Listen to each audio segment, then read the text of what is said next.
What's up, guys? This is a review. Buscemi has already interrupted it. Thank you, Buscemi. This is a review of Mandalorian, Season 2, Episode 4, The Siege. This is my second time recording myself doing a review of this episode. Because the first time I did it, I think I was in a bad mood. I needed some time to think about this episode. Because, as I said in my previous review, my expectation was we're finally going to have some plot. We know where Ahsoka Tano is, the famous Jedi Master. Mandalorian's going to meet her, and this show is going to start having some, I assumed, deeper themes, some characters with some depth to them.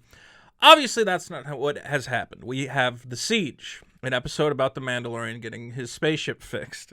It's not exactly what happens. He arrives on a planet and goes on a little adventure, more hallway fighting, more stormtroopers, a lot of things we've frankly seen before. So, was I disappointed? Yes, I was disappointed by this episode. But I have to readjust my thinking on this show. And I have to understand, I have to come to terms with the fact that this show is never going to be what I would want it to be, what I would write. Because what I would write, again, as I've mentioned, is something like a Cowboy Bebop or a Firefly or whatever, where each episode deals with some deeper themes. You meet a character or a group of people who show you an aspect of this universe you haven't seen before. You learn what it's like for them and what struggle they're going through. What is it like for the Mon Calamari? What is it like living on their planet? Or maybe what's it like being a lone Jedi now that the Empire is gone? You know, finally able to come out of hiding. Or even some of the stuff they're starting to get into with Cara Dune. What was it like to lose your whole family in Alderaan? What was the escape from Alderaan like? To me, there seems like opportunities for deeper themes. And that's the kind of story that I frankly like and prefer. But I have to come to terms with the fact that's not what this show is. And it doesn't have to be. Let's be real. If this show wants to be I'm not going to say superficial. I'll say it's an action show. It's very much, to me, it feels like a Saturday morning cartoon. It's fun, it's exciting. It's a bit surface level, sure. I'm not getting a lot from these characters, but you know what? Fine. I'm going to go along for the ride because, as I've said many times before, the action is good. You know, it's fun to watch. It's got great visuals. It's a great little action figure playset. You can then rotate the platforms for an awesome mid-air lava battle. The lava also rotates for more fighting action. Am I always going to have this little thing in the back of my mind like, God, we're 2 seasons in. Can you guys do 1 or 2 episodes that really dig into a character? Yes, that's always going to be in the back of my mind. And I still think that there's a chance that at some point they will say, okay, we've done our Monster of the Week episodes. We've done our fight all the stormtroopers in a hallway episodes. Let's do an episode. Let's meet a character. Let's dig into their past. Let's really, find out what's going on in this universe. All the different things. The Star Wars universe, so vast. I think there is so much opportunity to do something in that universe and to visit more than the same 3 or 4 planets. I don't need to know what's going on Tatooine. Okay, I know what's going on there. Let's go to a planet we haven't seen before. Let's learn about that. But for now, I'm going to stop being a sourpuss. I'm going to stop going, this is the end of civilization. Ultimately, what I have is it's a very good cartoon. It's a very fun G.I. Joe action playset adventure. I would be proud to own these action figures and jam them into each other. Let's just have fun with it. Now, does that? I realize I still sound a little cynical as I'm saying it, but so many of you are telling me this is great, this is good Star Wars, and I'm like, sure. Well, I'm going to try it. I'm going to try and get on board. One last thing I do want to say, though, is I guess the disappointment for me is with a TV format, you have more time to play around. If these were movies, I'd be like, well, you only have an hour and a half. You can't do too much with a character in an hour and a half. I understand.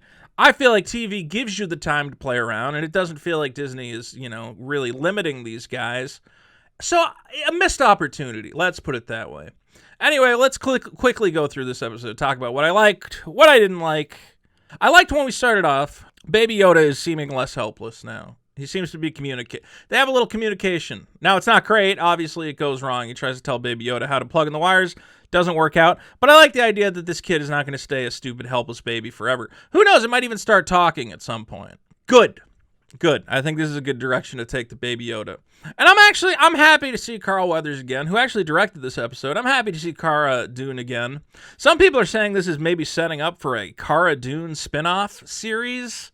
I don't know if she's that interesting. I mean, we'll find out. Again, I really wish this show, you have a former shock trooper for the Republic whose family, was it her family was on Alderaan? I'm not exactly sure, but lost people in Alderaan.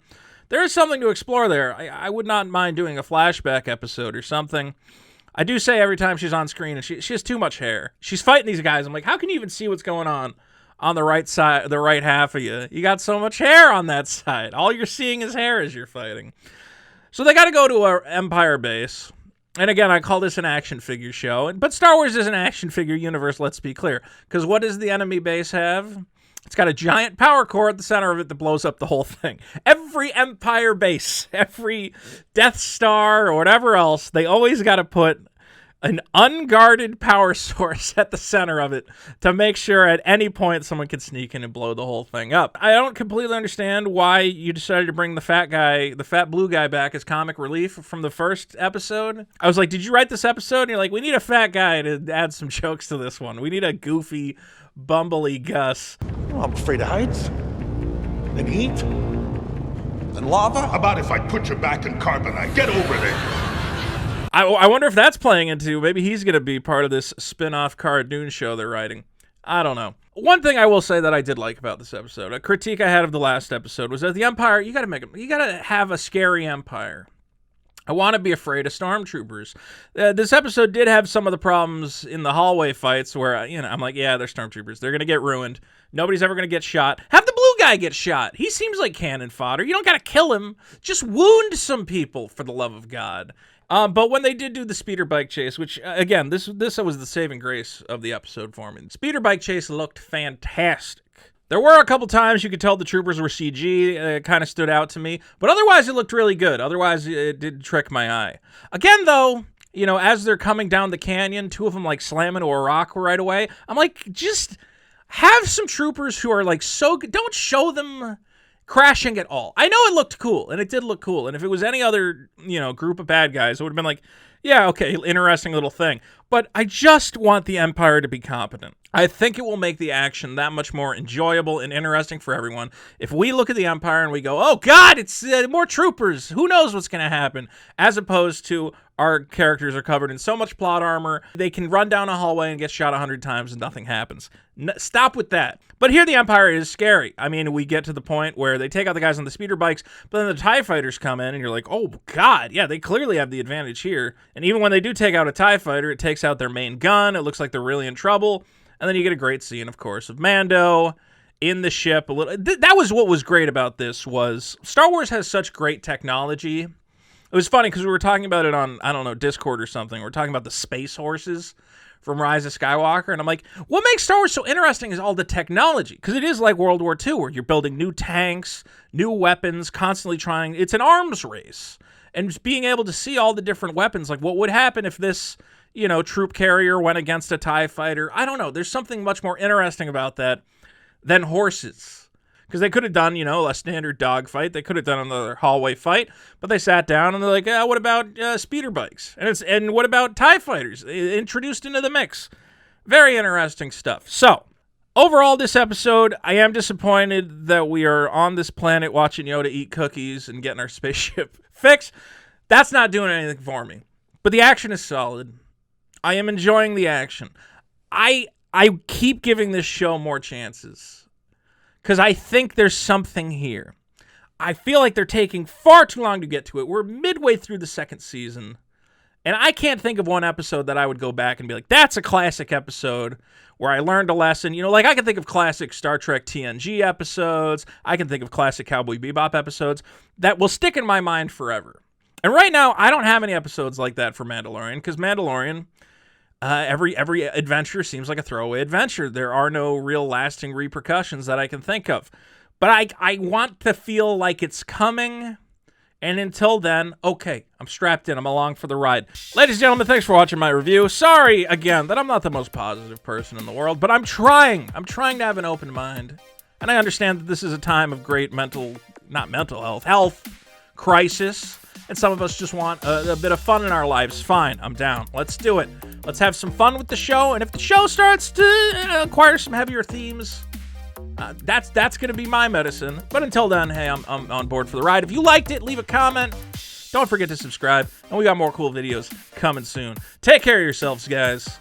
I love you.